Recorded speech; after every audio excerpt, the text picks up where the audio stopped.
edhe pse jeta më ka rrëzu shumë herë, po prapë shtakat nuk më kufizdojnë edhe nuk më pengojnë për me pas një jetë normale. Në pritjet një pune, si person me aftësi të kufizume jam shumë e interesume, po fakti që me aftësi të kufizume nuk puna mundësot edhe aq shumë prej shtetit.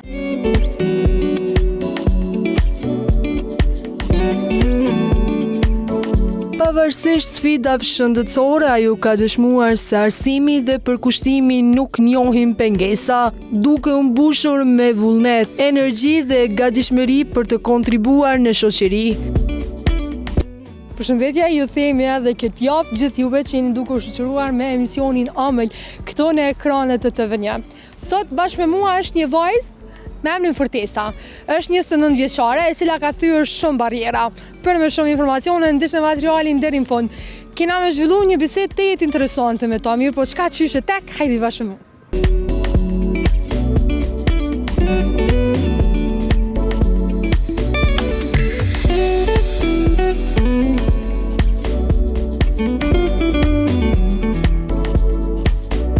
Unë jam Fortesa, Vishesilla, jetoj në Prishtinë, 29 vjeçare. Kam kryer shkollën e mesme asistent turizmi, në pritjet një pune, si person me aftësi të kufizume jam shumë e interesume, po fakti që me aftësi të kufizume nuk puna mundësot edhe aq shumë prej shtetit. Kom përfundu asistent turizmi në shkollën e mesme, pastaj kom vazhdu fakultetin administrim biznesi, dega ekonomik, po shkako që shneta nuk ma ka mundësu edhe shumë e vazhdu, është dashtë mund gjitë në katet e larta, dhe nuk mujtë edhe aq shumë e vazhdu për me përmbyll krejt. Sa ka qenë e vështirë krejt rrugtime, që ki pas vështirësime ecje, edhe nuk tu ka ofru ndoshta qasje në lift, shumica e din që institucionet tona, sidomos këto arsimore, nuk kanë lifta publike sidomos. Po, ka pas problem për qasje, po mendimin e stafit të fakultetit, kom arrit me i përfundu disa prej 2 vitet e para. Gjatë studimeve themelore, ajo orientua drejt degës së administrimit të biznesit, por përfundoi vetëm 2 vitet e para të programit. Administrim biznesi kam pas dëshirë që me qenë pak ma jo shumë në kam, se për shkak gjendjes shëndetësore nuk ma lejon edhe lëvizjen e tepërt, edhe më pëlqen si punë. Tërgo pak, përmendum gjendjen shëndetësore, ti më tregove pra pa kamera, po për gjithë ata që po na ndjekin, çka kanë Fortesa në përgjithësi? Fortesa kanë për hidrocefalospina bifidës, e cila është problemi me boshtë kurrizore që është nga lindja, po që ky problem e përcjell edhe prek edhe në gjymtyrët e trupit, tek unë edhe ka prek edhe në ecje.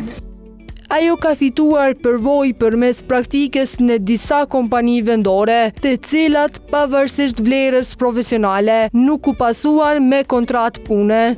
Jam e kënaqur shumë sa i përket afërsisë të stafit që më ka afru.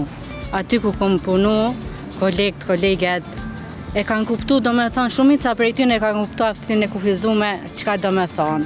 Edhe çka do me thonë që mi jep dashni një njerit, që është pak ma ndryshe se tjerë.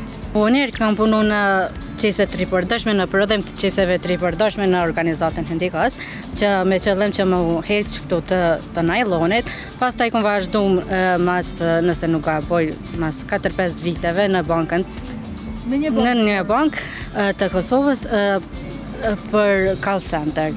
Sa e ndo e knaqshne, si të kanë mirëprit qytetarët, pas parasysh që ki punu në call center? Puna ka qenë shumë e ngarkume, normal tu e ditë barjerat e saj, po të mirat e mira ka qenë që stafi më ka pritë shumë mirë, e kanë kuptu disa prej tyne që çka do me thonë aftësia e kufizume, çka do me thonë me dash një njeri, me afru një mundësi që edhe ai muni i barabart me tjertë. Mos me pas atë barjerën, atë ngarkesën që pse unë jam ndryshe edhe qysh po pranona në një zyre, në një ambient të punës. Po nuk është që kom pas ndonjë ofertë diçka të veçantë, po pres që bizneset me më kontaktu, përderisa jam e interesume edhe si person me aftësi të kufizume, pse nuk munde me nejtë gjatë në kam, ose nuk me mundë një lëvizja gjatë, munde me kry një punë së pako ullër. Pavarësisht përpjekjeve të vazhdueshme për të gjetur punë, ajo ka trokitur në dyert të shumë bizneseve pa gjetur mikpritje. Shumica prej bizneseve e kanë shpresë një keqardhje, po më vjen keq, po nuk mujna se kemi staf mjaftueshëm ose është bo fabrika për juve. Shumë e thjesht nuk ta kanë mundsu që ti me kone, me qeni në pjesë e stafit. Po prapë kom pas për krajën e familjes, vazhdimisht më kanë folë që ata nuk e din që atë do me thonë aftësia, kufizume, do me thonë kur gjë. Thjesht jeni person që e bën një punë, po e bën në mënyrën tonë, si je me një problem shëndetësor. Qa e kështë bo kërkes krejt atyre që po shohin këtë intervistë aktualisht? Aktualisht ja kisha thonë që mos ndalen, le t'i ndjekin ëndrat e tyne, sikur mu që më ka përkra familja edhe familjarëve le t'ju ndihmojnë nëse kanë këtë kategoritë të fëmijëve, se ëndrat e tyne janë më të rëndësishme se çdo gjë në botë. E biznesëve që e kishton përtesa, gjithë atyre që punësojnë mirë po dhe që ka nevojë për punë, padyshim që jemi njëjtë. Bizneseve ju kisha rekomandu t'jenë ma zemër hapër, t'i kemi dyrë të hapëra, se dhe na dina një punë me kry. Megjithatë, vështirësitë shëndetësore dhe mungesa e mundësive konkrete për punësim, ajo vazhdon të kërkojë hapësirën e saj në tregun e punës, duke dëshmuar se vullneti dhe përkushtimi mbeten më të forta se çdo pengesë.